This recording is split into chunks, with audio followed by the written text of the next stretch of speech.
और ये कि हमें हिंदुस्तान के साथ अपना कश्मीर का मसला पीछे करके बाकी मामलात पर आगे बढ़ना चाहिए और मसाइल हल करने चाहिए करना चाहिए, क्योंकि हमें पाकिस्तान के अंदरूनी मसाइल देखने हैं। अभी आ रहे हैं ना इनके जयशंकर, उनकी भी सुनेंगे, बिगाड़ेंगे नहीं भाई, इज्जत से रखना उनको पाकिस्तान में जयशंकर साहब को, कहीं उनको कोई चीज बुरी ना लग जाए, उनको कुछ कुछ भेजना। उनकी शक्ल पता कैसी है एजाज, जैसे वो हर घर में एक सड़ी हुई फुप्पो नहीं होती जो हर बात पे जलती हैं, कुछ अच्छा भी पके तो कहती हैं इसमें नमक ज्यादा पड़ गया, इसमें मिर्च ज्यादा। यकीन करो जयशंकर की बिल्कुल आदत उसी तरह है।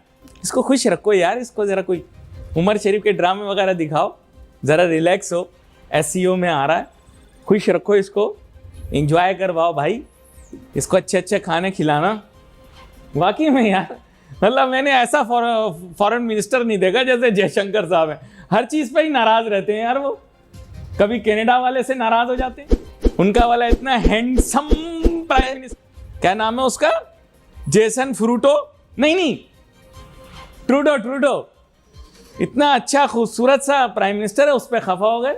खैर छोड़ो, हम तो शंघाई कोऑपरेशन ऑर्गेनाइजेशन के बारे में बात करेंगे। आप तारीखी तौर पर देखें, वाजपेयी पाकिस्तान आए बस में, पिछले कुछ अरसे में जब ये सारा कुछ हुआ 370, ये जो बिलावल साहब की तकरीर है या उन्होंने जो कहा कि छोड़ें इसको, ये इन्होंने खुद क्या किया है? नवाज शरीफ को मोदी के यार और गद्दार के नारे किसने लगाए पाकिस्तान में? बिलावल भुट्टो साहब ने लगवाए अपने जलसों में। आपको याद होगा इमरान खान वजीर आजम था, 370 हिंदुस्तान ने रिवोक किया, अपनी उस पर रिवोक किया, अपनी जो डोमेस्टिक कंजम्पशन उसका फैसला था एक उन्होंने कर दिया। ये कितने अरसे पाकिस्तान में ये चलता रहा कि कश्मीर का सौदा कराएं। कल नवाज शरीफ साहब बरखा दत्त को बुलाते हैं, उनसे बात करते हैं, जिक्र तक नहीं करते 370 का या और किसी को कानून साजी, जो सारे कानून साजी बदली है।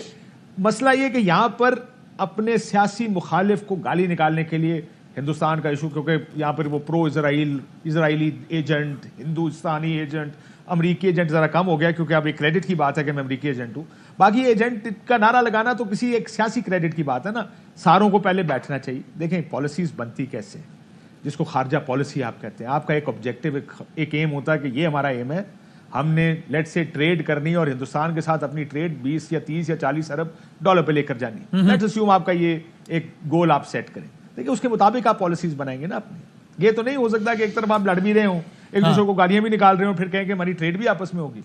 आपको याद होगा नॉन डिस्क्रिमिनेटरी रजीम, ये MFN स्टेटस नहीं देना था हमने हिंदुस्तान को। मियाँ साहब की दौरे हुकूमत था, मियाँ साहब कहीं मियाँ वाली गए वो थे कोई इफ्तिताह करने, कैबिनेट मीटिंग बुलाई गई थी उस दिन और वो कैबिनेट मीटिंग कॉल ऑफ कर दी गई थी। वो non discriminatory, I forget the name जो उसको दिया गया था, उन्होंने कहा जी MFN स्टेटस तो बड़ा बदनाम हो जाएगा क्योंकि ये लफ्ज इस किस्म का है, तो इसको ये नॉन डिस्क्रिमिनेटरी समथिंग मेजर्स कर लेते हैं। तो वो कैबिनेट मीटिंग कॉल ऑफ करनी पड़ी थी क्योंकि उसके लिए अप्रूवल नहीं आया था।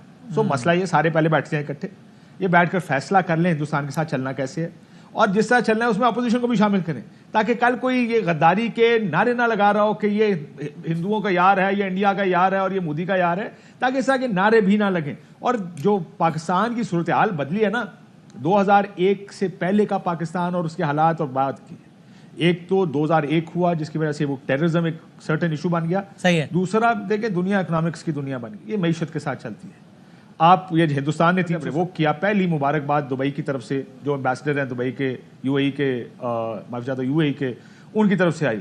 3 दिन बाद अरामको सऊदी अरब ने $20 बिलियन की इन्वेस्टमेंट कर दी। सो मुसलमान brotherhood, Muslims are brothers, no, it's an economic. Again वो घूम फिर के बाद वाली भी आ गई ना कि भाई आप माशी तौर पे तगड़े हैं तो फिर आप बहुत सारे लग्जरीज अफोर्ड कर सकते हैं। जिदे कार दाने बदामी साहब को साडी जुबान विच कहंदे, जिदे कार दाने उदे कमले भी सियाने, कार कर लो, ਤੁਹਾਡਾ ਕੰਮ ਹੋ ਜਾਏਗਾ, ਘਰ ਦੇ ਦਾਣੇ ਪੂਰੇ।